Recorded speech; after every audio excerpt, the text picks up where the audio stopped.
Hi guys, ఇవాల్టి వీడియోలో మునక్కాయ ఉల్లిపాయ కూర ఎలా చేసుకోవాలో చూపిస్తాను. ఇది బిగినర్స్ చాలా ఈజీగా చేసుకోవచ్చు. ఫస్ట్ మునక్కాయలు అండ్ 4 మీడియం సైజ్ ఆనియన్స్ తీసుకొని ఇలా కట్ చేసుకోవాలి. తర్వాత ఒక 3 టేబుల్ స్పూన్ ఆయిల్ అయితే వేసుకోవాలి.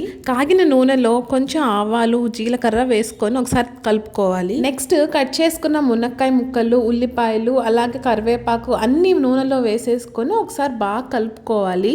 ఇప్పుడు అందులోనే 1/2 టీ స్పూన్ పసుపు వేసుకొని రుచికి తగినంత ఉప్పు కూడా వేసుకొని బాగా కలుపుకోవాలి. ఇప్పుడు ఇంకా ఇవన్నీ వేసుకొని కాసేపు మూత పెట్టేసి ఉడికించుకోవాలి.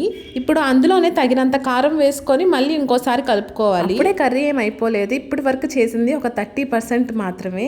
ఇందులో టేస్ట్ ఎన్హాన్స్ చేయడానికి కొంచెం కొబ్బరి, అల్లం, అలాగే వెల్లుల్లి మిక్సీ పట్టేసి కొంచెం వాటర్ యాడ్ చేసుకొని మూత పెట్టేసి ఒక 5 నిమిషాలు ఉడికించుకుంటే టేస్ట్ మాత్రం అదిరిపోతుంది. 5 నిమిషాల తర్వాత మూత తీసి చూస్తే ఎమ్మి మునక్కాయ ఉల్లిపాయ కూర రెడీ అయిపోతుంది. లాస్ట్ లో ఇంకా కొత్తిమీరతో గార్నిష్ చేసుకోవటమే, అంతే. మీరు ఎప్పుడైనా ఇలాంటి కర్రీ ట్రై చేస్తే కామెంట్ చేయండి. బాయ్.